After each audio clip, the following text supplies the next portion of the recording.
Anyway, here we are, and I'm so happy everybody's here. So we get to do this. So we're on the 8th letter tonight, starting it. And this letter is concerning the wandering mind or wandering thoughts during prayer. So what a great letter, because everybody, always, anytime we have a conversation about meditation, anytime we have any lectures on practice of the presence, that's the first thing. Every single time we get together, somebody will say, oh, but my mind, I can't quiet my mind, I can't be still, I can't do whatever. And it's true. All of us, I mean, every one of us, all the swamis that I know, we all complain about the same thing. And, the longer that you meditate, I'm pretty sure that this is a common experience. It's that the longer you meditate, the more subtly aware you become. And so even though your mind may, in fact, be much more quiet than it was 25 years ago, you're still now so much more sensitive on the inside that your experience of your mind is still just a big bundle of, jumping grasshoppers. And that's the nature of this beast. And it's not so much control of it that's important, but establishing that identity of separate from it that's important. The ability to let it go on and do whatever it's doing and just treat it like a 2-year-old in the other room. You just shut the door, you hear the noise, you know what's going on, but you're not paying attention to it. You're not grabbing the thoughts and identifying with them and then contemplating them and then reasoning with them and then getting caught up in the whole cycle of thought, which is what our trouble is all the time. So he starts on with this letter. He says, you tell me nothing new. You are not the only one that is troubled with wandering thoughts. So that's a nice thing. There's our new response. If anybody complains about wandering minds, you'll just say, look, you're not telling me anything new. You're not the only one that is troubled with wandering thoughts. Our mind is extremely roving, but as the will is mistress of our faculties, she must recall them and carry them to God as their last end. So here's his solution. Our mind is extremely roving, but as the will is the mistress of all of our faculties, she must recall them. So the will has to be strengthened, has to go and recall, herd in all of these disparate thoughts, all of these disparate attentions that we have, and put them at the feet of God as their last end. So you see, she doesn't kill them off. She doesn't silence them. She doesn't disturb them. What does she do? The will brings all of this noise and just sets it down in front of God, in the presence of God. And then you sit there with the beloved and enjoy each other's company and watch the toddler of the mind romp about. And your thinking becomes not about the content of the mind, but the content of the mind as it's relating to God, the content of the mind as it is in the presence of the divine. So that awareness of the presence becomes the overwhelming experience and not the thoughts themselves. He says, when the mind, for want of being sufficiently reduced by recollection at our first engaging in devotion, has contracted certain bad habits of wandering and dissipation, they are difficult to overcome and commonly draw us, even against our will, to the things of the earth, right? So this is the problem. This is the danger of mind. Mother says that mind naturally goes down. And that is a surprising thing to see and a disappointing thing to see in ourselves. I remember when I was a young brahmachari, getting up and leaving the shrine one day because I was so ashamed of what I kept. Certainly early on, I would have these times where I would just get absorbed in thinking nonsense and then come to awareness and realize what I was sitting there thinking about, and I was in the shrine and I was so embarrassed. I was like, my gosh, Thakur slapped a woman for something significantly less than this. If he was in the mood to slap somebody, he'd knock me right out the window right now. So I got up and went out the window and called one of my friends who was a devotee and told him, I says, I can't meditate. I can't even go into the shrine. This mind, I'm embarrassed by just where it goes and what it thinks about, even when I'm not aware of it. So we're not in charge. Even if we have willpower, we're not in charge of the mind. The mind's just going on. Because the mind, interestingly enough, is just an organ of thought. We often think it's us. These are our thoughts, our ideas. But if they were, we would have control over them. We could do what we wanted to do with them. But when it was brought up, I don't remember where it was first said to me, but at one point, where you cannot have an original thought in the mind. Every thought is directly related to the previous thought. And every thought determines the following thought. So the mind is an organ of thought. It excretes thought in the same way that your armpits excrete sweat, for a lovely idea. It's just an organ of the body that secretes thought. It's not indicative of you in any way. It just goes on doing it. And if you can look at the mind knowing that, then you can become less interested in the mind knowing that. And the less interested you are, the more quiet the mind becomes, because the mind dances for your attention. And if you remove your attention, the mind begins to quiet.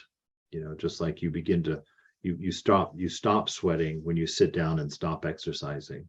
So it's kind of the same with the mind. So even though we want these things, we don't seem to be able to do them, not because we're weak, but because we are not the mind, and the mind is just an organ excreting thought one after the other, related all to each other based on past experience, past habits, past whatnots. And so what we have to do is gather the presence of God into our awareness, sit in the presence of God, and together with the beloved, with the divine, observe the mind and let it come and let it go. Don't attach or identify with anything in there. And by that meaning, when I say don't identify with mind, I mean don't look at any thought as being your thought. Just look at it as being a thought. If it's helpful, imagine that you're seeing the thoughts on a television screen. That's one of the advice I got one time on how not to get drawn into other people's karma. If someone's a really angry person and they're always yelling at you, and your feelings are getting hurt, and you're wondering, what am I doing? What did I do? How can I fix this?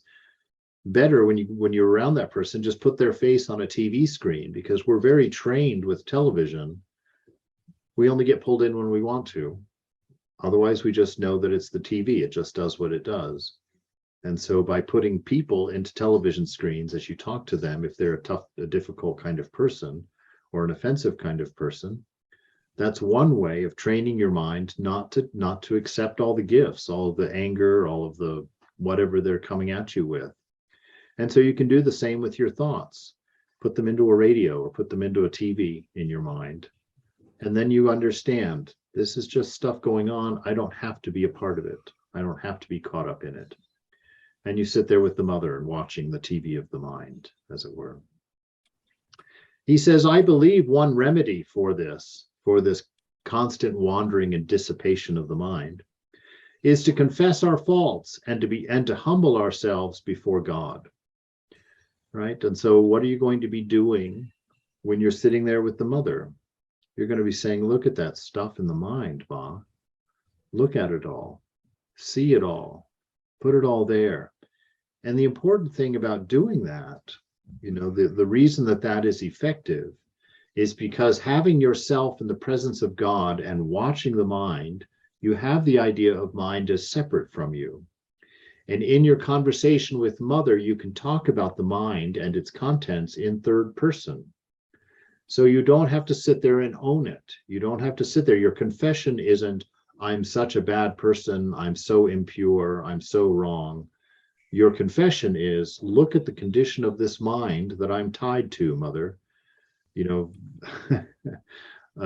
Hafiz has a wonderful poem about our minds, that it's like us being tied to the tail end of a farting camel to cross the desert. I'm such a so childish in that way, but I get a big hoot out of things like that. And so you can sit there with mother and talk about the farting mind as a third party. So you don't have to get involved emotionally about it. You can see it as something separate from yourself. You can show mother something separate from yourself. And really, well, I learned something one time in a practice doing this exactly, was that I was sitting there and I was looking at my mind, which, you know, there it is in your hand. You're like, okay, here's my mind. And you're talking about its contents, and you're confessing the contents to it and sharing about it with her. And I remember I was so exasperated from, 50 years of living with this mind. I told mother, I says, Ma, if this was your mind, you'd have the same problem that I do. And I always in my imagination, I just saw mother nudge me in the shoulder, like, yes, you see what you just said? Go back and say that again. Think about what you just said, because you just said a truth accidentally. You are, in fact, I am, in fact, you with your mind. There isn't three of us here. There's really just two of us, me and your mind. But you are an ego. Your identity of self as an ego, you think you exist, and you think that I would be like you if I had your mind. But in fact, I am you when I look through your mind, when I attach and identify with your mind. So that divine spirit, the mother herself, is actually the real you of you. And she is, in fact, you when she looks through your mind and attaches to it. She gives birth to ego, which bears your name, right? So it's a very beautiful line of thought, and it helps you to really understand how this puzzle, this delusion is going on and how it's happening. And that little awareness will grow in us. The more time we spend with mother, the more time we spend with the divine, the more detached we become from this mind, and the less interested we are in its contents. All of these things will come about naturally, because we're not building, we're returning, right? And so each little bit of awareness, each time we do the mantra, each time we watch the breath, Hafiz says in one of his poems that it's like purifying water by running it through cheesecloth. That with each pass through the cheesecloth, the water is just a little bit purer. And that's how we are with each mention of the mantra, with any conscious thought of God. Each time that we bring ourselves back into the presence of the beloved, we become that much more pure. And so over time, we return to our nature. We get purified back into what we have always been. So he says, I believe one remedy for this is to confess our faults and to humble ourselves before God, to sit there before the beloved and to share the mind and its contents, all the good and the bad. I do not advise you to use a multiplicity of words in prayer. Okay, there's an interesting idea.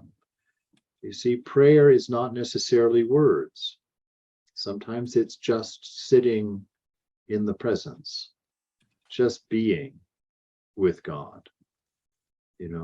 I like the idea of when God raises that little bit of bliss in the heart.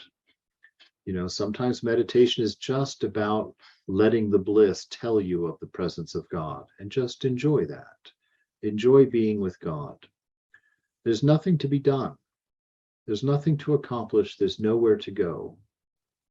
So just be with your love, be with your ideal, and just imagine, if you see God as mother, then imagine yourself clinging tightly to your mother like you did as a child, burying your eyes in the crook of her arm for security and comfort, never worrying about whether mother accepts you or not. Mother is mother. She is always there. And so in that presence, in that practice of the presence of the Divine Mother, it's like that. Just imagine yourself carrying on your day-to-day duties in the comfort and protection of the crook of mother's arm. I have a distinct memory when I was a young child being held in my mother's arms, and she had this rather crazy paisleyed silk shirt on in my memory. And we're at the grocery store, which is on the base. My dad was in the military, and one of the men that worked with my father saw my mother and came over and started talking to her. And so my mother was introducing me to him. And I just remember the feeling of just not wanting to have anything to do with him. I don't know this strange man. I don't like him. And I remember I still distinctly remember that feeling of turning my head away from him and into the crook of my mother's elbow and just burying my face in my mother's elbow, and how safe and far away from this man that felt to me. And so that has become a lot of the way that I view meditation, view the presence of God. It's putting the world away, like that man that I was being introduced to, and tucking your eyes into your ideal, into the bosom of your beloved, and just being in that safety, just letting that feeling of security become the focus, become the dominant feeling, that love. And then you begin to nurse that by thinking about infinite grace. Wow, this beautiful feeling backed up by an infinite grace and an infinite mercy and an infinite love and an immortal spirit. You just add these little pieces one at a time and contemplate them as you've got your face in mother's arm, and just be. You don't have to say anything. Show mother. Don't say anything to mother. If you want her to see what you're feeling, open your heart and let her look into it and see it herself. She's more aware of the contents of your suffering in your life than you are. Because of that first fact, she is the one living your life, and you are the ego taking credit for it. But she is the one living through you. She feels your pain before you do. She feels your loss before you are aware of it. And she knows your enlightenment before you have it. And she sees you that way. So we confess our faults and we sit humbly before God. I don't advise you to use a multiplicity of words. Don't put that relationship with God in the mind. Don't make it a thing that happens up here. It's here in the heart. This is where we want to sit with the divine. We don't want to be up here. All right. I do not advise you to use a multiplicity of words in prayer, many words and long discourses being often the occasions of wandering. All right. Often those thoughts with God, you start talking about the contents of your mind, and then you kind of forget you're talking to God. You start getting into the contents of your mind, and there you are in the kitchen cooking up a storm again, wondering what happened to mother. Where is she? Why is she always leaving me? Why doesn't God love me? Why am I always stuck? And it's not the truth. You've just once again gotten more interested in your mind than you were in mother and her presence. So he's saying, don't do that. Don't get caught up in the contents of your mind. If you want mother to look at something, open to her and let her see it. You don't have to describe it. You don't have to tell her. Just consciously open and let her look, let her peer in there. And that will give all of the little nuances that you wouldn't have been able to describe anyway. And it will make you aware of the intimacy of the divine. Because to open your heart before the beloved like that, and to feel that scrutiny, to feel that inward look, is very comforting because of that divine grace, because of that divine love, and because of all that we know of God and love. It becomes a very comforting thing, and the shame goes away, it disappears, in a divine acceptance, not an acceptance of it's okay to keep those faults going, but in an acceptance that they are not you anyway. So let them fall. They'll go away. Hold yourself in prayer before God like a dumb or paralytic beggar at a rich man's gate. Let it be your business to keep your mind in the presence of God, in the presence of the Lord. Okay, now it's interesting. He says you're like a dumb and paralytic beggar. All right, why would he say that? Why would he make you a dumb and paralytic beggar at a rich man's gate. Well, you're dumb, right? So there's no talking. There's no expressing, no telling the story, no repeating your story of self to God, because that emphasizes it and then reestablishes it as your identity. So you don't want to do that. You don't want to do much talking in your prayer. You just want to be there in the presence. And a paralytic beggar, which means you can't do anything anyway. You can't move. You're not the one who's going to make your meditation better. You're not the one who's going to purify your mind. You're not the one who's going to realize God. That is all going to be done by the rich man. You're there to be in the presence of the rich man, to see the rich man as he's coming or going from his home. You see, in that way, we sit before God in an acknowledgement of our paralysis. I've been meditating for this many years, Mother, and I'm still having this problem. Yes, my child, just be with me, Don't focus on the troubles. Don't focus on the weaknesses. Don't focus on the longevities. Be with me.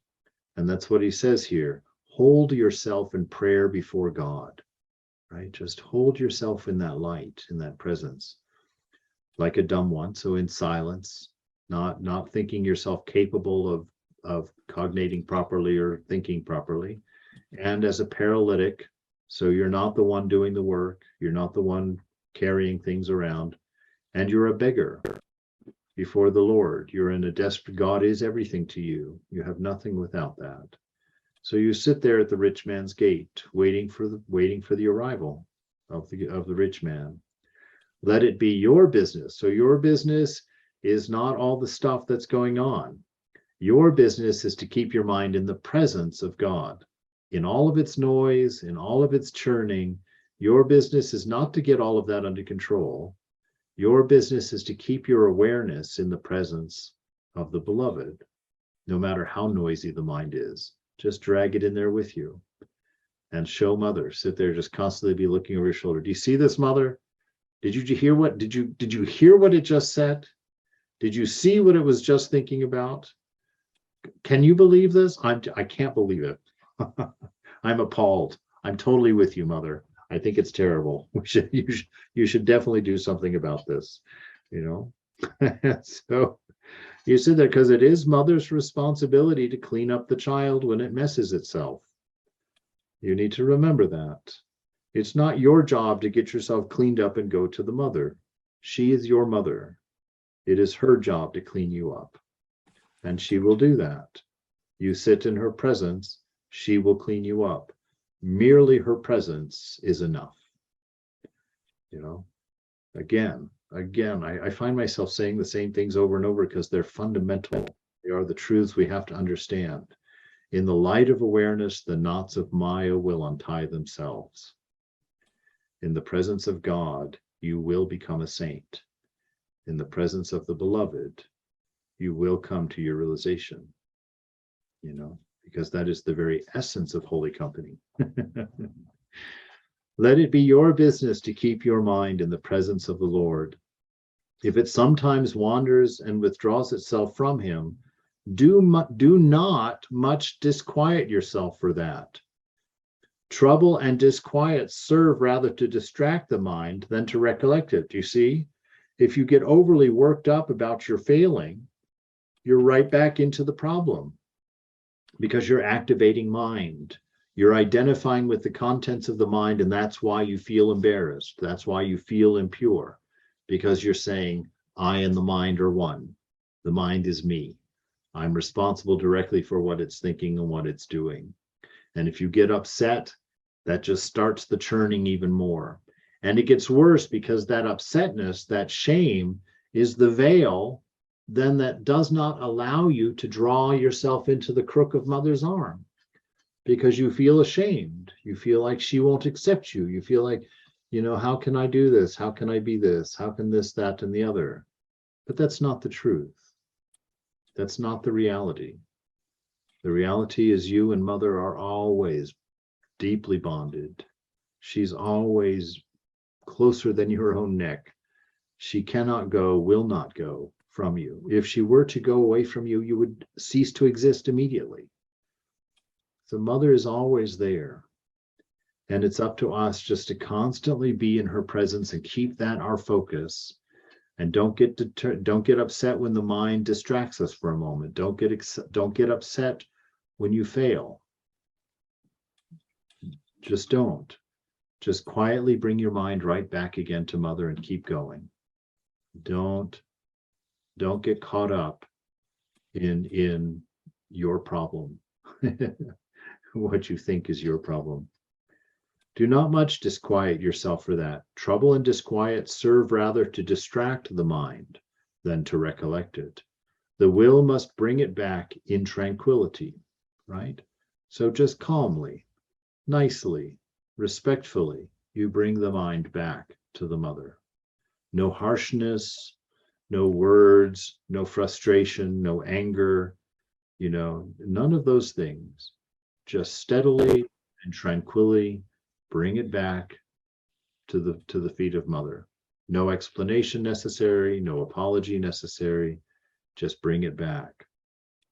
The will must bring it back in tranquility. If you persevere in this manner, God will have pity on you. God will respond. That presence of the divine will become apparent to you.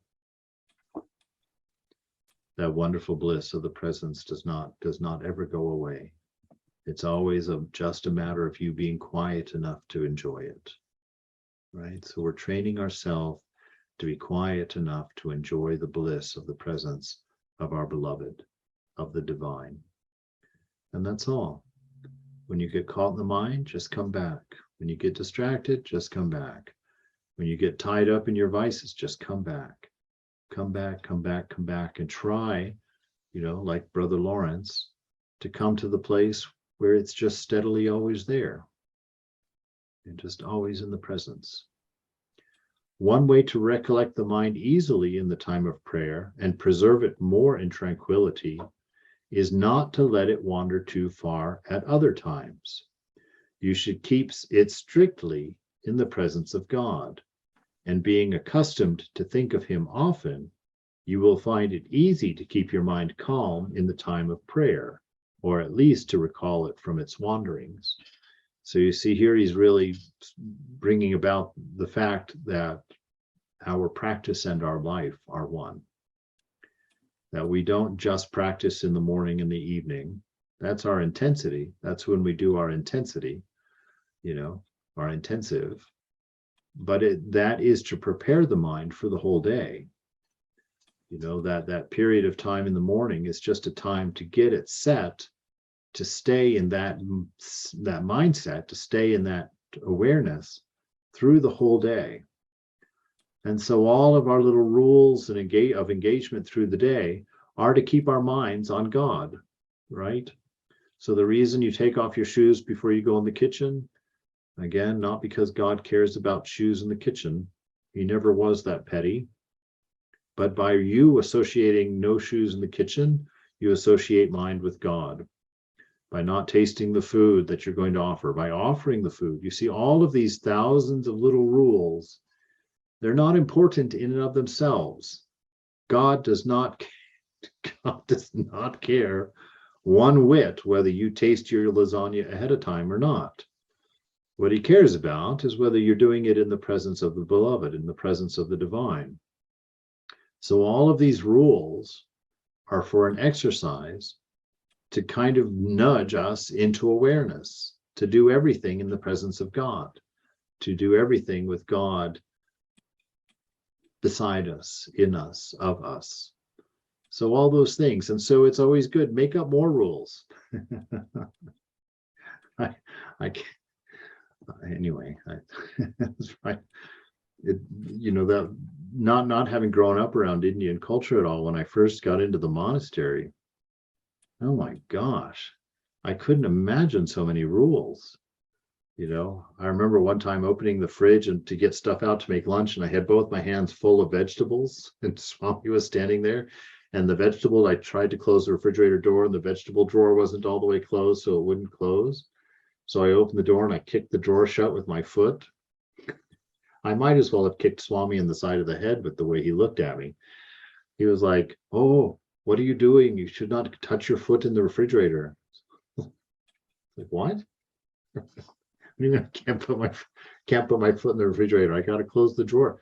And I all of those rules piled up in the kitchen. It's like I can only, the first time I cooked lunch in Hollywood, because they have a pure kitchen, because they cook for the shrine every day. Oh my God, poor Shiva. I'd never heard somebody chant so loud and so often in my life as he followed me around the kitchen as I put one knife after another on the wrong counter, or picked up the wrong bowl to cook the mashed potatoes and all of that. So I saw all these rules and I couldn't understand, where are all these rules coming from? Why are they here like this? And then I understood.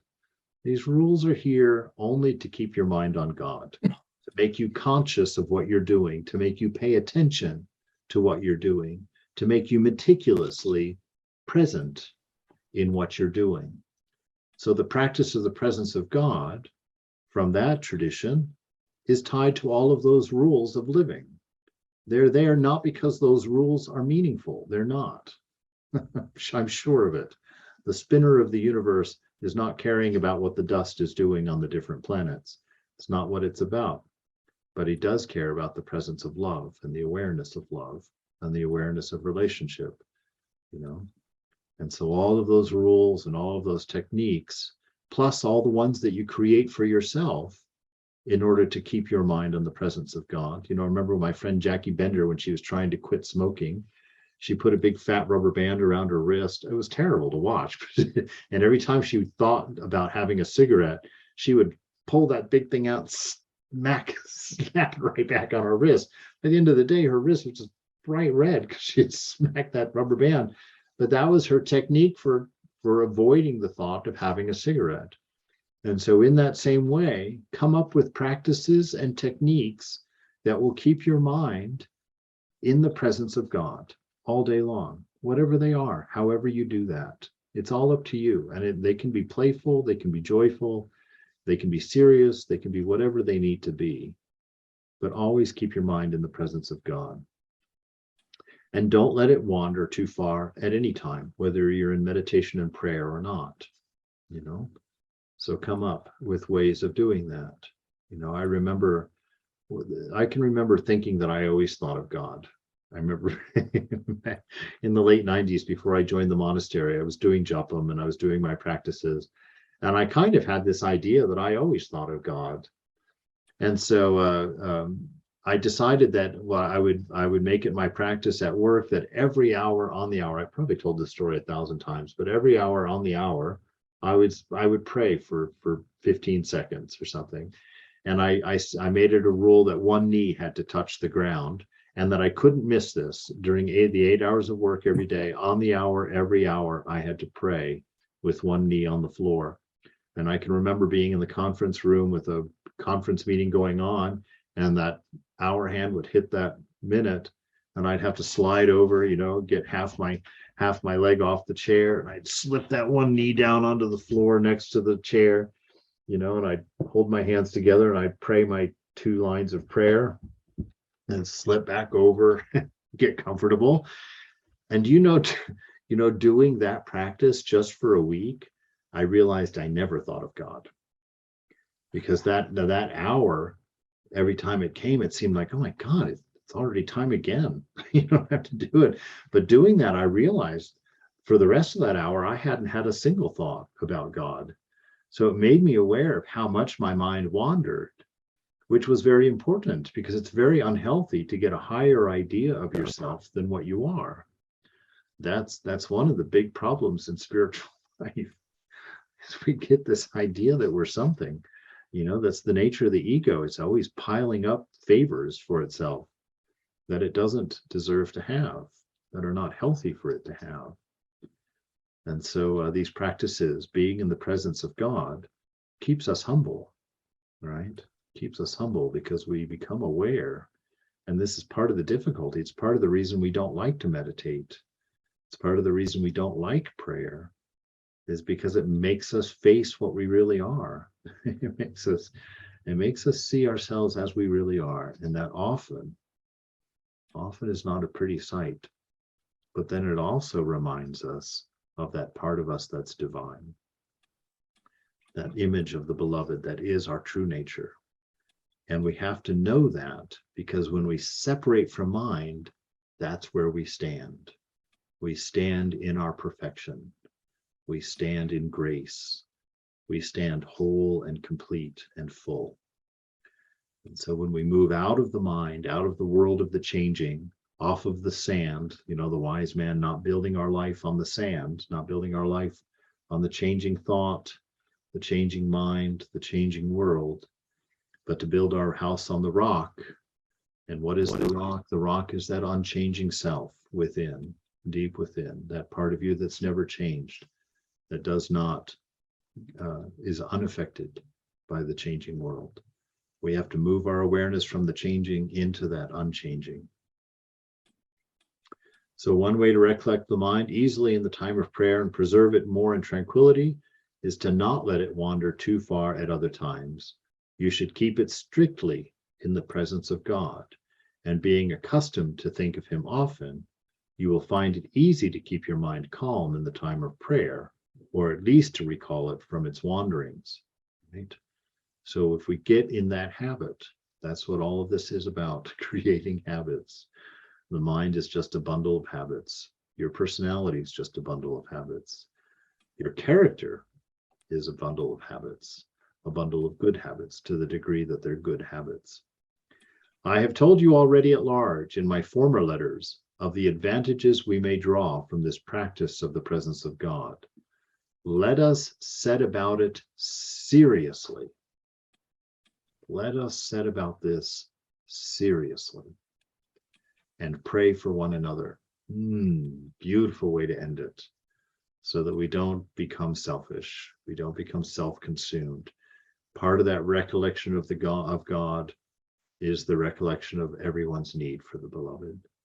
And so we give our time and our heart to others also, and pray for their remembrance of God, pray for their strength of God, and even to go even farther than that, make it part of your practice to be the reason people think about God, to be consciously aware when you're in the kitchen cooking puja food. Don't go talking about the prices of the vegetables. Don't go beat the brahmachari for putting the onion on the wrong counter. Instead, be the one who's drawing everyone's mind back to the feet of God, singing a song, complimenting somebody on how well they're cutting the vegetables for Thakur, all of those things, chanting a chant, reciting a poem, telling a spiritual joke. Actually, it doesn't even have to be spiritual. We have permission from Thakur to tell rather saucy jokes in the presence of God. So, be yourself. Don't be pretentious, but be your goofy self in a way that brings people's mind to God. That's the way to do that, Don't pretend. Don't pretend to be holy, but just tell people you're not holy and bring your mind to God that way. Be honest, but always make sure that you stumble and make your mistakes right there in front of the divine. There's no other place, and that presence will eventually bring you out and everyone with you. All right, that's the end of that letter, and it's 3 minutes to 8. Anybody have a question or a insight?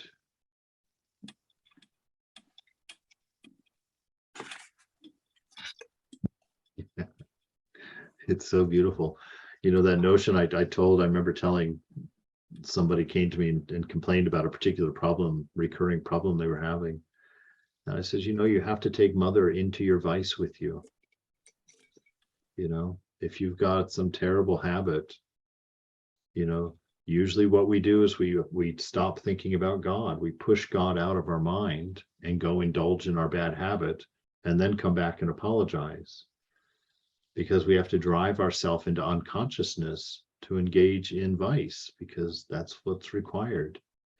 But if you take mother with you, right, that's what Ramakrishna was telling Girish.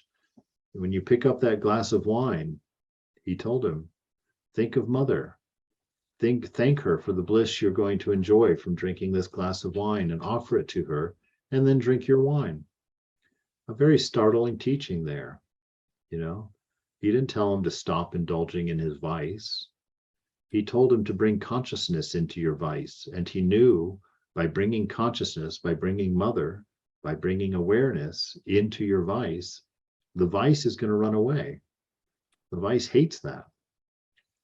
So bring mother into your darkest, deepest, most private places. Bring her there. Be aware that she's watching you.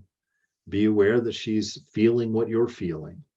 Be aware that she's seeing what you're seeing. You know, and little by little like that, you'll become so uncomfortable by the presence of your own vices that you yourself will push them out, because the presence of God is what gives you bliss. And your vices always ruin the present for you. They ruin the moment, always. They always require unconsciousness, you know. And so fight that by being in the presence. All right. It's lovely looking at you. So spread the word around about the class so that I can, actually most people are here, you're all DC people, and Kamala, you're an independent. Wonderful. All right. Jai Ma. Thank you, Maharaj.